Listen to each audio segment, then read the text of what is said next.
So I decided tonight that I was going to come on out to Montana de Oro State Park. Beautiful park, a little bit south of where I live in Morro Bay. And I just drove through Los Osos Baywood area, and now we're starting to climb the hill up into the park. And I've been greeted by some overcast here. That's one of the things of living out on the coast, that you just never know is what the fog is going to do, especially this time of year as we're starting to approach summer. It got very warm inland today, and tomorrow is supposed to be even warmer with some triple digits inland. But here on the coast, it's kind of its own animal, and it'll do what it wants to do. So I'm going to get up to where I normally like to shoot, take a look at things, see if it's even worth getting out. It's looking pretty thick out over the ocean right now, but we shall see. We are going to go down through a grove of eucalyptus trees here. We are actually inside the park boundaries now. And it looks like the sun is out more up to the north. This is typical. This is Los Osos Valley, and for whatever reason, I haven't been able to figure out.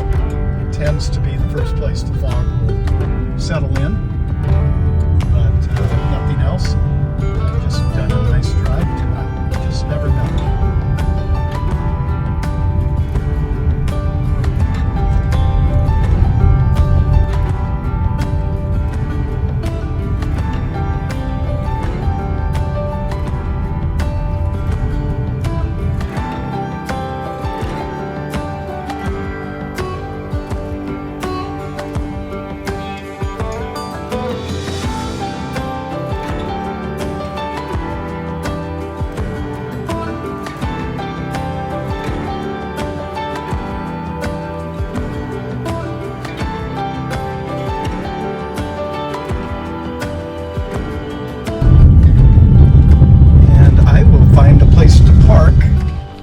So we're leaving the parking lot area, and we're going to go out along what's called the Bluff Trail.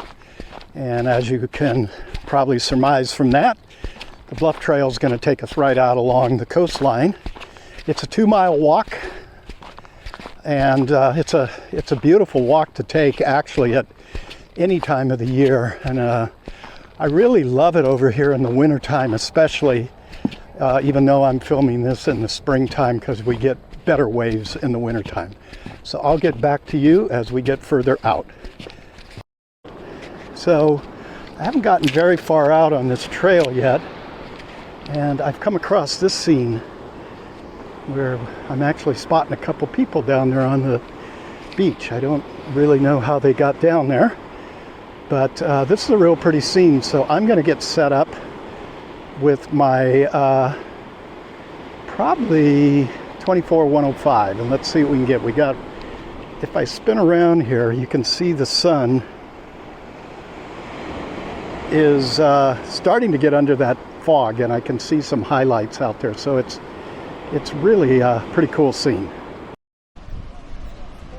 So I've framed up a scene on this foreground arch. It's just getting painted with light. And I actually took out my 100 to 400, and I'm probably at about 220 mil. And I don't have, unfortunately, my neutral densities with me, which would have been nice tonight. So I dropped the ISO down to 50 at f22, and I'm getting a half a second. And I actually like what I'm getting. It's beautiful. I probably don't want to go any lower than that. I'm getting kind of a scratchy, waiting for the waves to bust through there, like right about now. So I've found some really beautiful wild mustard here. It's pretty calm, so I think what I'm going to try to do is go for a focus stack. And so what I want to do is, in my composition, I want to get the closest of this wild mustard that I can see in focus and then just let the camera kind of figure out the rest. But now, just as I say that, a little breeze kicks up. But let's try it.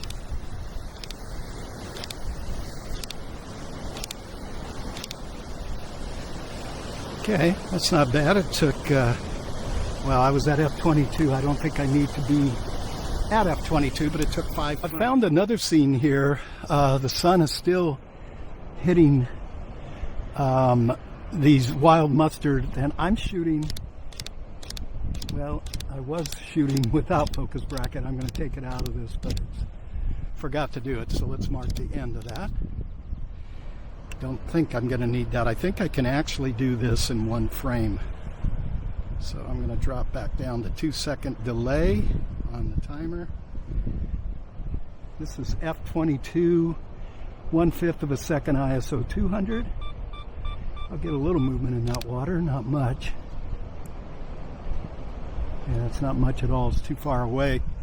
So let's try.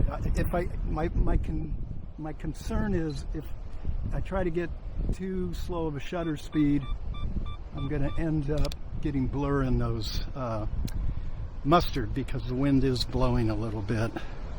But what the heck? Let's give it a try. Let's drop the ISO here.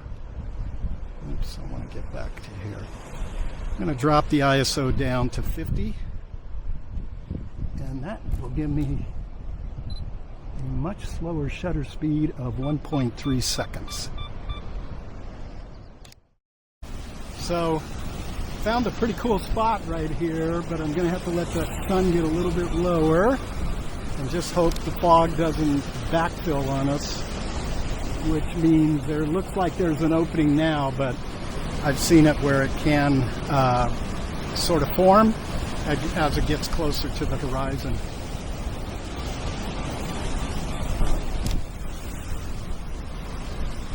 But the power of the waves you can hear. This stretch of coastline out here, it's a little 2-mile hike. The 1.5 miles that goes right on the coast is very active with waves. You can see it was just low tide low tide was about 2.5 feet, and that was at 6 o'clock, somewhere in there, and we're probably about 7:45, 10 to 8. So I don't think high tides is going to be in full effect until midnight tonight. But you can see that there's just a lot of reefs out there and a lot of push on the water here, which always tends to make it look like wintertime waves. So I've moved into this area. What I've seen in the foreground here really caught my eye. These striations of the rock. I'm not sure what kind of sedimentary rock this is, but you can just see the layers, and it's canted on about a 45-degree angle. And I'm going to continue now to just shoot. It's getting darker. I mean, in the video it looks good and bright, but it's definitely getting darker. I'm down to 1/4 of a second, which I'm going to check and see how that's making the waves look. I don't want to turn it into just silk. I don't want to turn the ocean to that. I want some texture in there. I'm at 100 ISO. I'm still at f/22. And I'm going to just leave that be for right now, because I'm getting great depth of field. And check the trusty old time here. Oh, it's 4 minutes to 8. So we're getting very close to having that sun hit the horizon out there. Probably in about another 7 to 8 minutes, it'll be on the horizon. And I always tell people in the workshops, if 8:05 is what it's telling me is sunset out here tonight, that's when the absolute top of the sun slips below the horizon. So it'll take a good minute or so for the sun to work its way down through the horizon. So you can back that up. I'm just really enjoying watching the waves up here. This is just beautiful out here tonight. There's very little wind. Just a very calm night. These waves coming in. And I'm kind of excited because driving out here, it just looked like we were going to be hunkered down under some fog. But as you can see, we caught an opening. And that horizon is getting brighter out there. I'm going to actually shoot a few frames with the full sun up. Now these are going to be some I'll probably have to mask in. The sky will have to be masked in with the foreground. There's just no way these cameras, as good as the sensors have become, they still aren't as good as the human eye, nowhere near it. And one of these days, I keep hearing from the engineers, one of these days, but who knows when one of these days is ever going to be. So you just work yourselves around these issues, bracketing exposures and doing some basic masking. If you don't know how to do it, check out my videos. Just turned to 8:01. So the sun's still a little bit up. I don't believe 8:05 is quite the correct time for sunset. It might be a little bit after that, but nonetheless, I think now I'm going to drop the camera to f/16 and I'm at 100 ISO. And I'm going to still bracket some frames.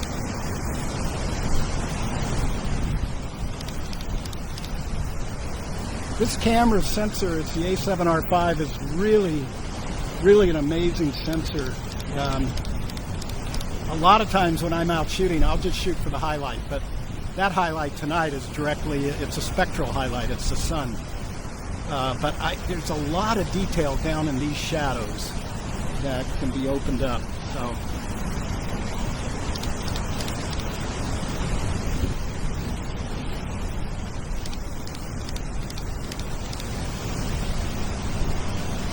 it's very cool. I'm really enjoying this.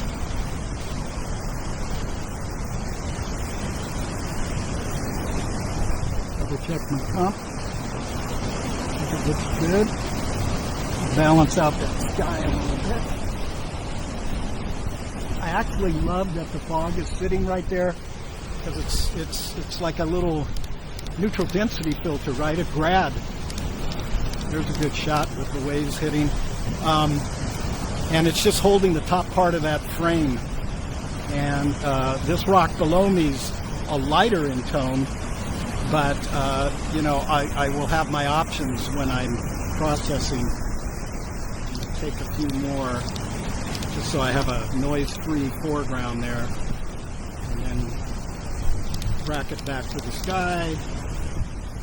And before long here, a couple more minutes, we're going to be able to just go with one exposure and probably capture everything. Now, some of you might wonder why, can I get a starburst tonight? It's pretty hazy on the horizon. If I was going to do it, f/22 would be the aperture. Let me turn it down. No, a little bit right over the water at f/22. So I'll leave that. I really don't like going anything below f/22 with diffraction. Even at f/22, I hate relying on it. And we're seeing now the highlights on the water are actually the same as the sky. It's that orangish color.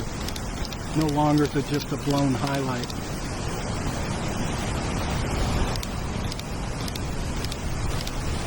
Where I can get all of this in one exposure. I'm shooting, looking at my histogram. The only thing is just a slight spike on the sun, and it's only in the red channel, which makes sense. But in raw mode, I can pull that back a good stop and 2/3 on this camera. And I have plenty down in the shadow area to bring up. So there's going to be probably the frame of the night coming up. I can see the sun with the naked eye now, and it's just got that orangish, hazy glow over it. It's really beautiful. Just watching the waves, trying to time them. Got the drive going.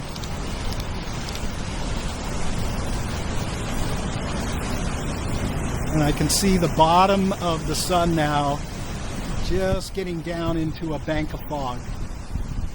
So this is going to be kind of the final hurrah. I'm at a half a second, f/22, 100 ISO. And I think I can get it all in one frame looking at the histogram.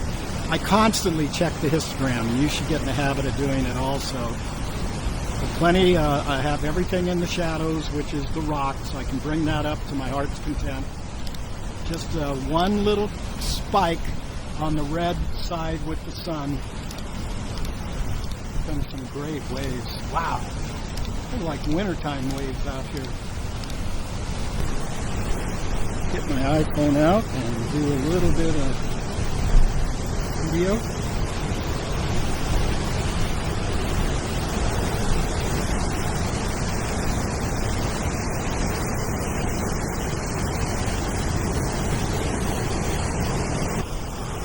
And there goes the sun. It's about a third of the way covered.